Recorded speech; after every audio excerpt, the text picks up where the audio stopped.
لوگوں سے کلام کرو ان کے فہم اور ان کی عقل کے مطابق. بس کوشش کریں کہ ہم ان کی فہم اور ان کی سطح پر آ کر کلام. ہاں اگر بچوں کی ذہنی سطح بلند ہو تو بلند باتیں کریں, اور اگر ذہنی سطح اس سطح کی نہیں تو ہمیں نیچے آنا پڑے گا.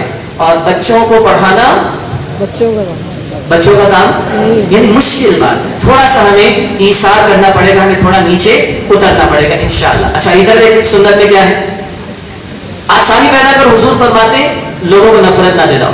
پھر رسول اللہ علیہ السلام نماز بھی بہت آسان کرواتے تھے, جیسے کہ بچے کے رونے کی آواز پر نماز مختصر کر دینا. کبھی حضور سجدے میں ہوتا اور بچہ آ کے بیٹھ جاتا کرتے ہوتے کیا ہوتا, جب تک وہ اترتا نہیں حضور سجدے کو طویل کر دینا. ہم تو بچوں کو بھگا دیتے مسجد سے, پیچھے جاؤ, ہوتا ہے یہاں پر, ہم نے بھی بھوکا ہے بچپن میں. پھر بچہ مسجد سے کہا جاتا ہے باہر, اور پھر جاتا ہے وہ دین سے دور. ذریعہ بنا کون, دیندار لوگ. مار پیٹ نفرت آ جائے گی اس میں اگر دین سے, تو ذریعہ کون بنا, دیندار لوگ. اللہ ہم سب کی حفاظت فرمائے, محبت دیں.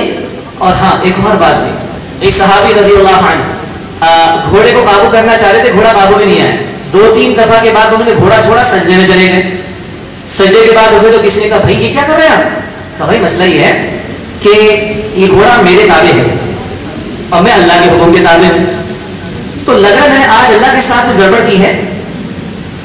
سنیے گا, آج میں نے اللہ کے ساتھ گڑبڑ کی ہے تو میرے تابع جس کو ہونا چاہیے وہ میری بات نہیں مان رہا, تو بجائے سے کہ اس پر میں زیادہ ٹائم لگاؤں میں اس کے سامنے جھک جاؤں جس کے ساتھ شاید مجھ سے غلطی ہو گئی.